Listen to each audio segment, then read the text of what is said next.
Good morning students.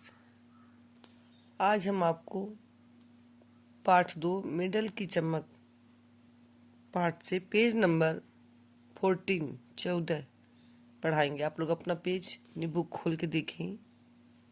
Rio Olympic में महिला free style wrestling की 58 किलोग्राम भार की श्रेणी में कांस्य मेडल जीतने वाली रोहतक की साक्षी मलिक ने जीत कर वापस आते ही अपना नया लक्ष्य तय कर लिया। उन्होंने अपने एक विशेष साक्षात्कार में कहा कि टोक्यो में होने वाले अगले ओलंपिक में अभी 4 साल बाकी हैं। वे इन कीमती 4 सालों को ओलंपिक की तैयारियों में लगाने का फैसला कर चुकी हैं। आइए पढ़ते हैं उनका छोटा सा एक साक्षात्कार। पत्रकार: अब अगला लक्ष्य क्या है? साक्षी: मैं अगले ओलंपिक में इससे बड़ा मेडल जीतना चाहती हूँ। साक्षी का लक्ष्य क्या है कि मैं अगले ओलंपिक में इससे बड़ा मेडल जीतना चाहती हूँ। यही मेरा एकमात्र लक्ष्य है। पत्रकार: यानी टोक्यो के लिए तैयारी अभी से शुरू कर दी है आपने? साक्षी: बिल्कुल, इसके लिए मुझे वक्त बिताने की जरूरत नहीं है, न ही कोई कोर कसर बाकी रखनी है। मेरे लिए रियो ओलंपिक पहला अनुभव था। मैंने इससे बहुत कुछ सीखा है। टोक्यो के लिए मन बना चुकी हूँ। मैं हर मुमकिन कोशिश करूँगी कि टोक्यो में वह मेडल मिले जो भारतीय महिला रेसलर्स के हिस्से अब तक नहीं आ पाया है। पत्रकार: एक रेसलर के रूप में रियो में आपने मेडल के अलावा और क्या हासिल किया? साक्षी: सबसे बड़ी बात मेरे लिए यह रही कि वहां मुझे अनुभवी रेसलर्स मिली। उनसे जाना कि कैसे बड़े मुकाबलों में अपने खेल पर एकाग्रता बरकरार रखनी चाहिए। दूसरे खेलों के भारतीय और विदेशी खिलाड़ियों को इतने बड़े स्तर पर उत्कृष्ट प्रदर्शन करते देखना भी एक अलग अनुभव था। इससे एक एथलीट के तौर पर हम अनुभवी बनते हैं।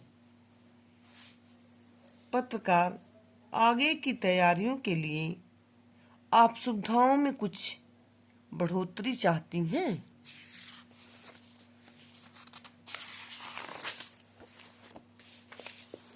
साक्षी: हमें सुविधाएं ठीक ठाक मिल रही हैं। मैं फिलहाल इससे संतुष्ट हूँ।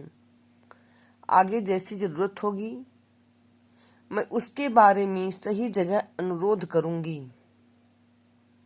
पत्रकार: मेडल दिलाने वाले मैच के अनुभव को आपकी जुबानी हर कोई जानना चाहता है। आप उस मैच में 0 से 5 से पीछे चल रही थी, फिर कैसे वापसी की?